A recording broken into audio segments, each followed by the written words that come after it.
Welcome to Legal 123s with ByrdAdatto. Legal issues simplified through real client stories and real-world experiences. Creating simplicity in 3, 2, 1. Welcome back to another episode of Legal 123s with ByrdAdatto. I'm your host, ByrdAdatto, my co-host, Michael Byrd. Thanks, Brad. As a business and healthcare law firm, we meet a lot of interesting people and learn their amazing stories. This season's theme is hard conversations. We will take real client stories, or scrub their names to protect confidentiality, and these stories will be built around confronting and having hard conversations. They don't all have great outcomes, but there are plenty of teachable moments. Now, Michael, before we get into deep into today's hard conversation, back in your youth, did you ever do shots? Well, anytime you reference my youth, I feel like something's coming, because you like to reference my age often.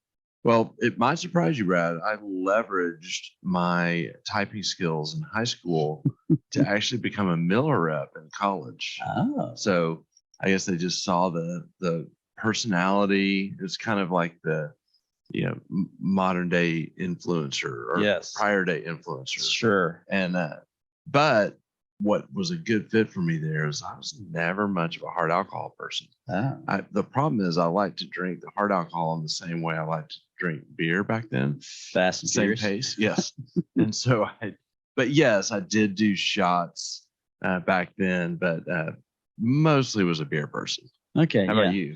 Yeah, I was never much of a shot person, probably similar to the reasons you said, but it seemed like all of my friends loved it. And between the Three Wise Men shot, which for those who don't know, it's Johnny Walker, Jack Daniels, and Jim Beam, the Three Wise Men, Johnny, Jack, and Jim, and Jägermeister, those seem to be placed in front of me often in my youth. And I just never really liked them. I don't know, Michael, when was the last time you had a shot? First of all, when you just said those names, I shuddered a little bit. So my memory's still strong. But actually, we just did an episode recently where I left a bunch of clothes in a hotel in Shreveport. Yes. That was the last time I've ever had a shot. Well, there you go. And that was Goldschlager. Oh. Yeah. Yeah. What about you? I don't actually remember the very last time I had a shot, but on my 30th birthday, I basically had pledged that I would no longer ever take shots. And full disclosure, it was not because I did shots on my 30th. It was like, I'm done with them. And I'm not perfect on this pledge, as you just kind of alluded to. And I've done really good job of trying to get really close to that until that Vegas moment that I referenced in a previous show of ours. Where you bragged about winning? Well, I mean, yes, it was winning. Yes. Okay. I remember that. So where are we going with all this shot talk? I feel like we're taking a downward spiral on our podcast. We had Jay talking about gambling a few weeks ago. Now we're talking about shots. I really hope we're not having a little side conversation about meth labs next time. Okay, yes, I'll try to be careful in the vice talk here. But last week, I read about this class action lawsuit in which this company, Sazerac, which makes and sells these miniature bottles of Fireball Cinema whiskey, and they were sued for not being big enough. No, actually, that was not it. But actually, they were sued as, unlike their big bottle cousins, the minis actually don't contain whiskey. It's just malt liquor. That's why apparently it tastes like Red Hots and not whiskey. Now, this is according, of course, to a friend of mine. Only the big bottles say whiskey on the label, but plaintiffs contend that the bottles have near identical graphics. And if you're at a convenience store shopping and you're not carrying your magnifying glass, it's really, really hard to tell the difference. So I wonder if it even says that it's malt liquor, if it's in the fine print. I don't know. Sounds like a complicated defense there, Michael. But a lot of lawyer stuff. Which is one of the reasons why you can actually buy Fireball Cinnamon whiskey at many gas stations and bodegas and convenience stores. These minis are entirely different. They're cinnamon flavored alcohol product, which is, I always think it's funny when it's flavored. So it's actually malt beverage with natural whiskey and other flavors and caramel coloring, which makes it sound like a malt beverage with whiskey added. However, merely reference whiskey flavoring. So there's no whiskey, and it does not then that's one of the reasons why it doesn't have to be sold in liquor stores. I have a couple things to say. Number one, I feel dumber for having had this conversation. And number two, what in the world are the damages for not getting the right kind of shot Apparently not more brain cells. out of a gas station? But according to the lawsuit, those who consumed the miniature bottles of Fireball were deceived, thinking they bought it for whiskey, and there was none in there. And Michael, I'm sure these plaintiffs in this case, they were looking for some great whiskey at a gas station, which burns like hell. Yes, Brad. I think we got to move on. I have a very vivid image of who these class action plaintiffs are. I'm guessing college kids that are not getting as much of a Fireball as they were expecting. Yes. But is there some connection to this and today's story? Maybe we just might really need to push our You just limits to wanted get us there. to talk about shop talk, I guess. Maybe it was just interesting. Well, I'll get into today's story, Michael, for our audience. And they might feel like they've heard this story before this season, as the elements of this is starting to feel like it's common, but it's different than the other stories we talked about already. Okay, well, let's jump in. All right, today has to do with two orthopedic surgeons. They are best friends who graduated from fellowship together, and they decided to start their own orthopedic practice. And we'll call them Dr. Parker and Dr. Osborne. I assume, knowing you, Brad, that this is some movie name or the names you've picked today. Yep. And I will save the movie reference until we get further into the story. Okay, well, just don't forget this time. A couple of times ago, you forgot to come back around when you promised Okay. something at the end. I won't promise it. Okay. All right. Dr. Parker and Dr. Osborne decided that after fellowship, they didn't want to work for anyone else, and they wanted to form their own entity, even though they actually had great job offers from bigger shops. And so Dr. Osborne told Dr. Parker he would get with his attorney to form an entity, and they would own it 50-50. By the way, when he was saying attorney, he was actually referring to himself. Oh, yeah. Nothing can go wrong here. This actually reminds me of when I played doctor and can turn a small cough into a rare disease with the help of my assistant, Nurse Google. Yeah. Dr. Osborne went online. He filed a certificate of formation with the Secretary of State, naming him as the manager of the professional and liability company. Okay, Brad, let's pause for a moment. We're going to unpack that sentence a little bit. So we have a little bit of vocab for today. First, for those who don't know, certificate of formation, some states it's called the Articles of Formation or Articles of Incorporation. This is the initial document you file with the state. And it's really the document that, from the state's perspective, makes you an official business entity.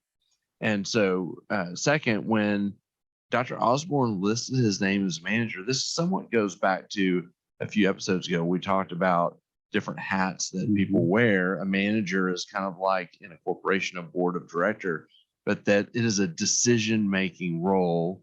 And so you're saying Dr. Osborne listed himself as an initial manager, and so that gave him power to control the business. All good points, Michael. And any additional comments on the fact that Dr. Osborne did all this online? If we want to, we can address that in the second half of the story. Do I need to take a Fireball shot to prepare myself? Well, not unless you really want to have that burning sensation. But back to our story. Well, like most startups, the first 12 months was pretty tough and for the physicians. Besides trying to build up their patients, it can be overwhelming to run a business with administrative tasks from the day-to-day, like hiring and training them and getting good commercial insurance contracts and being staffed by all the right nearby hospitals. It's a lot. Yeah, it's pretty common, and owning a small business is not for the faint of heart. You have to have a passion for it, for sure. So Dr. Parker and Dr. Osborne also appear to have kind of different work beliefs. Dr. Parker was working really hard to help grow the business and see the patients, while Dr. Osborne was seeing patients, actually not even at the same volume, and he really wasn't interested in the admin side of the practice. I'm starting to get that feeling, that ominous feeling, Brad, when you start setting things up like this. I will say this, it's kind of hard to own a business and avoid participating in the admin side. Well, it gets more fun. So to the surprise of Dr. Parker, about a year and a half into the practice, Dr. Osborne walked in one day and told him that he had accepted a job at the local hospital they were both on staff at, and he was going to start in 30 days. Okay, well, that took a turn. Yes. And as you can imagine, Dr. Parker was in shock, but he wished his friend well. And over the next 2 years, he really had to really dig deep into himself and really build up a decent orthopedic, really build up his practice. And he actually built a decent orthopedic practice by himself. Okay, well, Brad, this season's about hard conversations. Did you skip that part of the story?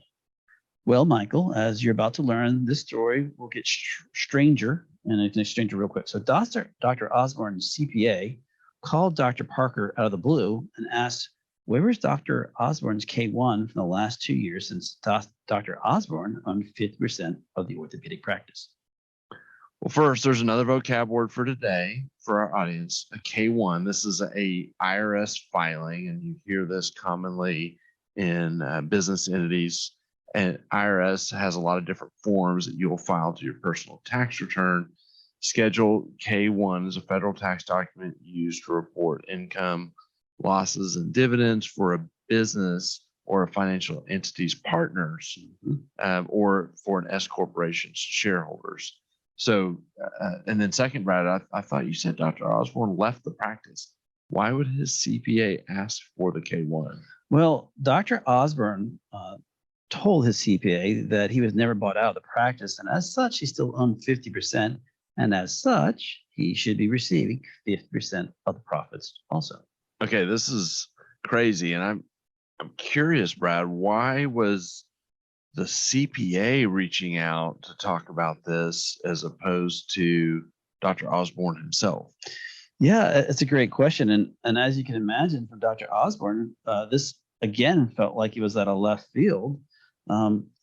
They were good friends, and you would think that, as you said, it would seem like that would be the initial call. But so Dr. Parker, he called us and asked if we could help. I asked, right away for the corporate documents so that we could better understand the rights of all the parties. And this is the next major surprise happened when we received the documents.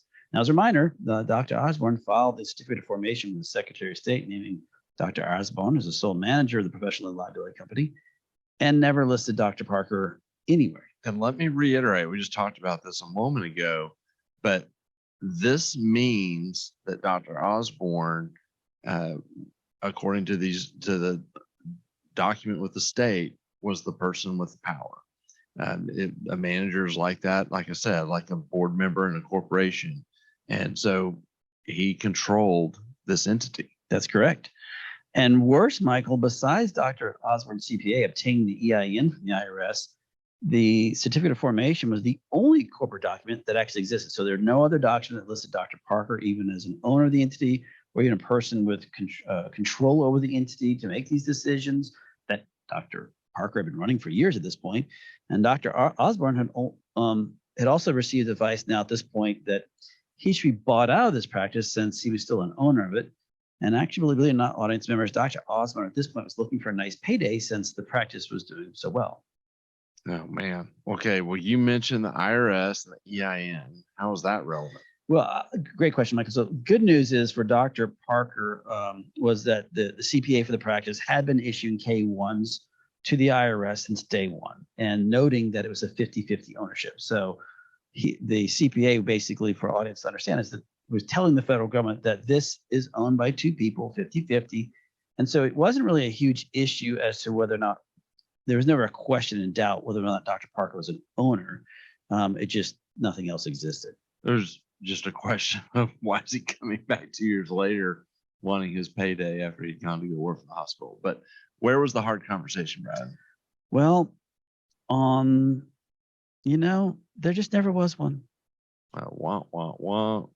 It sounds like they did not put their big boy ortho pants on to have the hard conversation on what would happen if one of them left the practice. They elected for the rose-colored glasses strategy, much like some of our other stories. And by the way, are you ready to tell us about the movie reference? Yes. For those who haven't figured out, I'm referring to Peter Parker and Harry Osborn from the Spider-Man series. Two best friends who eventually became enemies, as Peter Parker is Spider-Man and his friend Harry Osborn became the Green Goblin. And much like today's story, Peter Parker was shocked that his best friend became his enemy and tried to destroy him. I should have gotten the clue when I saw your Spider-Man action figure that you brought to the show today, but I just thought you were playing on the side. Well, Riley, just make sure that the Spider-Man's out of the image for our audience members. Okay. Well, the lack of any hard conversation has put Dr. Parker in a terrible spot. Before you let us know, Brad, what happened with Dr. Parker and Dr. Osborne's relationship, let's go to break and then talk about some of the lessons to be learned from today's story and tell the audience what happened at the end with Dr. Parker and Dr. Osborne. Many business owners use legal counsel as a last resort rather than as a proactive tool that can further their success. Why?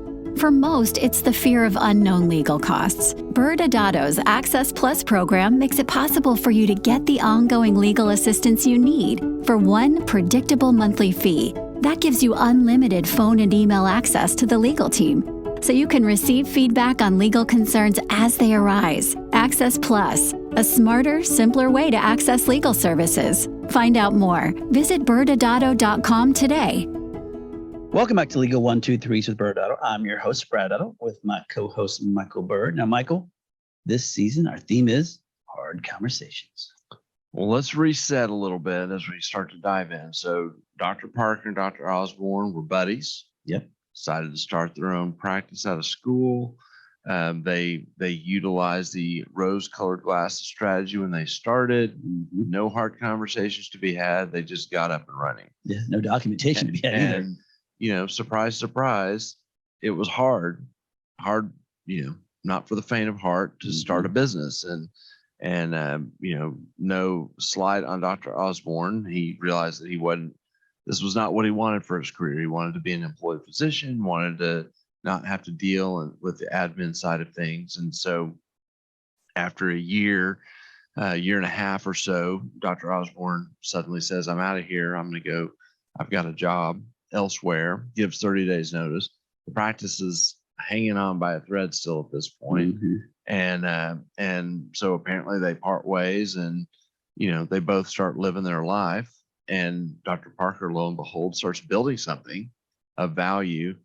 And Dr. Osborne reappears one day asking for his piece of the pie because he's still a 50-50 owner. And there's a little back and forth about the lack of documentation that went on, but that's kind of where we left off, is that we're at this moment in time where this CPA enters the story as his agent and starts asking for or making demands, for his ownership stake. Yeah. And, and Michael, let's pause, because I know the second half, definitely want to make sure our audience members think about some of the tools that they could have used. And we've referenced this in lots of other shows, but for those who are here for the very first time, we have an internal tool we use when helping develop governing documents, which we call the 4 C's, to assist our clients on focusing on really the important elements that will help develop a great plan. And for our audience members, could you remind them what are our 4 C's? Yeah. And we've had several episodes this season built around hard conversations for each of the 4 C's. Mm-hmm. The first C is cost.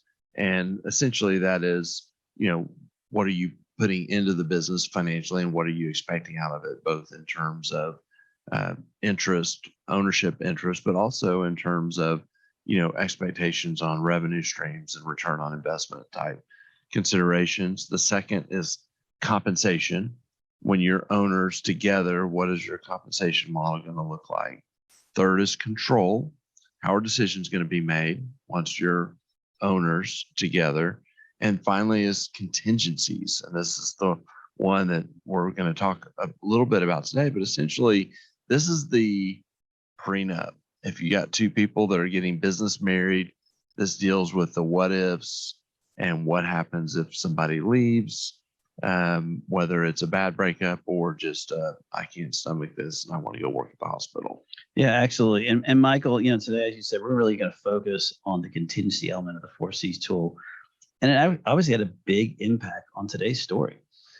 Yeah. And so when you think about contingencies, there's two different ways that you can build out a plan for dealing with the what ifs. And in a small business, when you have two owners or even less than a handful of owners, it's often built around this idea that if this event happens, then this sequence of things will happen so that we can unwind the relationship. And so it's we'll define it as legally as a trigger event. And so if you decide that you want to leave, then we have the right to buy you out, and here's the way we're going to determine the price, and here's the methodology for the payout, so on and so forth, when the payments are made. And then as organizations get bigger with multiple owners, a lot of times that gets really complicated, and they'll move away, and you'll hear about kind of rights like rights of first refusal and tag along rights and drag along rights that are all built around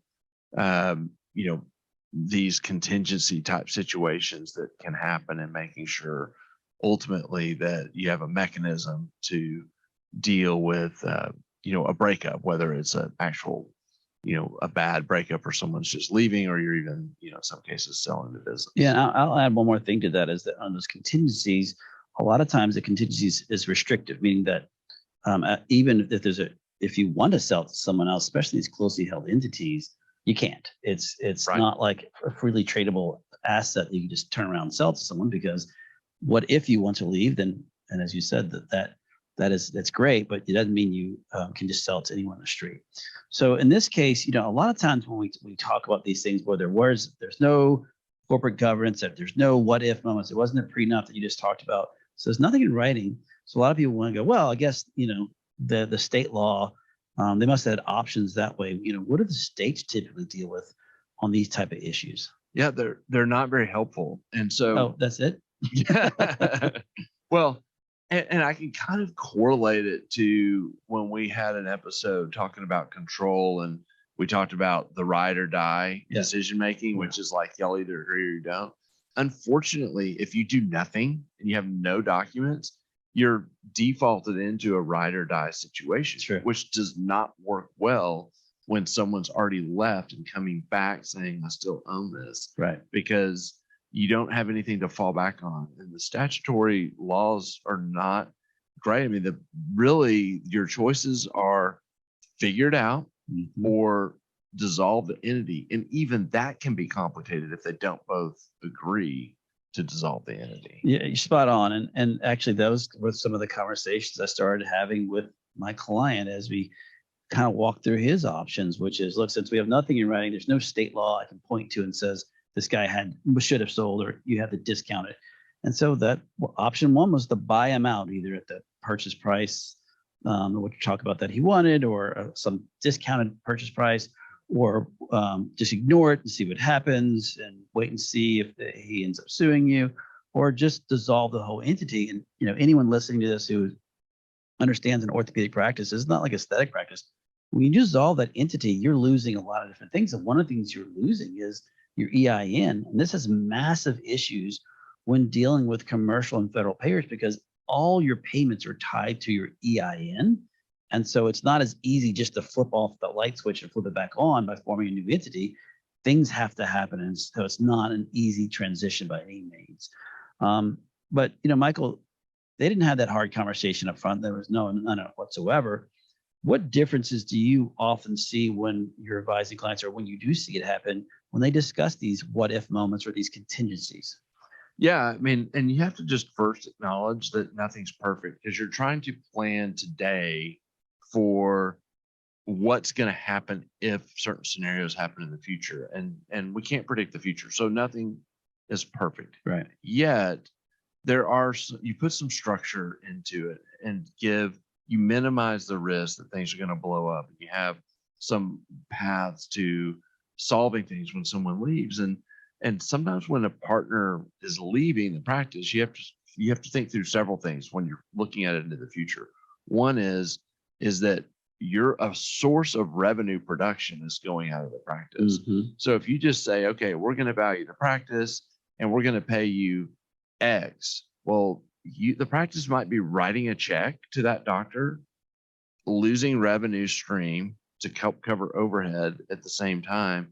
And so you can inadvertently sink the business if you don't think about, you know, at the front end, how do we protect the business? And one of the things that is commonly done is to say, okay, look, you know, if you leave, you know, doctor, we're going to value it at X, but if you're just leaving to go and, you know, go take another job elsewhere, we're going to have a penalty to discount that purchase price so that the practice can still survive.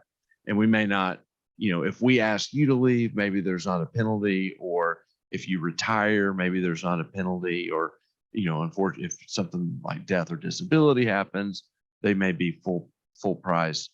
But we want to think about ways to protect the business in case, you know, one of the doctor leaves. Yeah.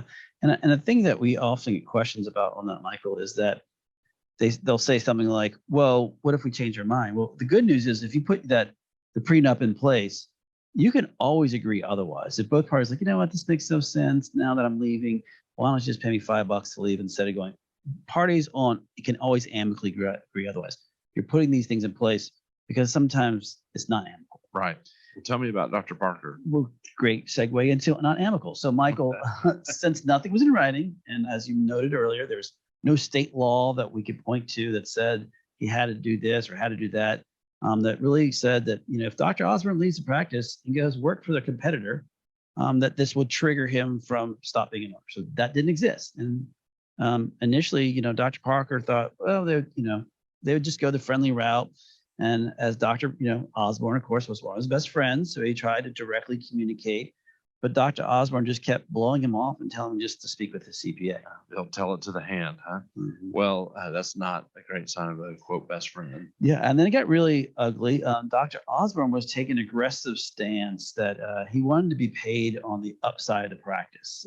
If he was going to sell 50%, he started asking questions, you know, on what distributions were being done and how much salary was Dr. Parker being paid, you know, after Dr. Osborne left.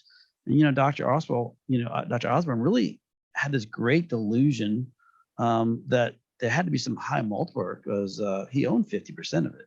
Makes me wonder if he was reading about these orthopedic practice sales going to private equity. Yeah, who knows? But of course, all these demands were coming from Dr. Osborne's CPA, and you know, we were instructed that we could only negotiate with him and on all related matters. Curious, was this the same CPA who got the EIN? Yeah, same guy. Well, look, this is where I'll kind of try to summarize it all. But after several calls and emails between us and Dr. Osborne's CPA, Dr. Parker agreed that he'd be happy to pay Dr. Osborne for a percentage of any funds that were collected by the practice after Dr. Osborne left, which were attributed to Dr. Osborne's actual services. But that was it. And eventually we were able to enlighten Dr. Osborne's CPA that the position they were taking would eventually lead to a lawsuit. And in this lawsuit, we'd point out that since Dr. Osborne was the sole manager of the practice, and according to the document that actually Dr. Osborne filed himself, Dr. Osborne is in breach of his fiduciary duty to the owners of the practice by working for a competitor and injuring the practice by leaving so abruptly. Remember, there's 30 days.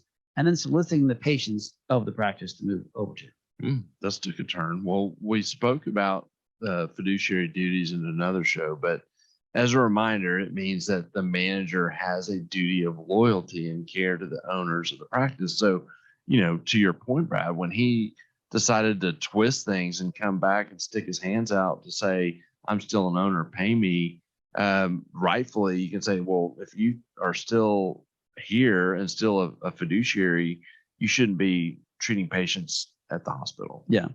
So believe it or not, CPA was not aware that Dr. Osborne owed a fiduciary duty and the impact that this actually had in the court of law.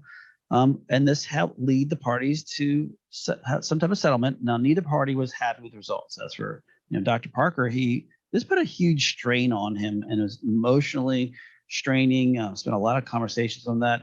And he spent a lot of time and money to help clean up this mess, but it allowed Dr. Parker eventually to own 100% of the practice, and Dr. Osborne gets some of the money out of the practice. But you know, he was thinking hundreds and hundreds of thousands of dollars, and it was barely even close to, you know, tens of thousands of dollars because again, it was tied to his production. Well, Brad, this sounds like another one of your 550 rule moments that we've spoken about in other shows. You want to give a quick refresh on that? Yeah, the 550 rule is pay someone up front $5 to do it correctly, or you're going to pay someone $50 to back in to fix it. And that's obviously what happened here, ladies and gentlemen. But Michael, final thoughts. Well, if you don't get your prenup in place, it's going to feel worse than a malt liquor fireball. That's all I have to say. According to a friend. All right, audience members, next Wednesday, we have another story and hard conversation. And this one's going to be a little bit different because in this particular case, we're going to be having a story from the person who has to leave a medical practice, what hard conversation they had to have. ByrdAdatto is providing this podcast as a public service. This podcast is for educational purposes only. This podcast does not constitute legal advice, nor does it establish an attorney-client relationship. Reference to any specific product or entity does not constitute an endorsement or recommendation by ByrdAdatto. The views expressed by guests are their own, and their appearance on the program does not imply an endorsement of them or any entity they represent. Please consult with an attorney on your legal issues.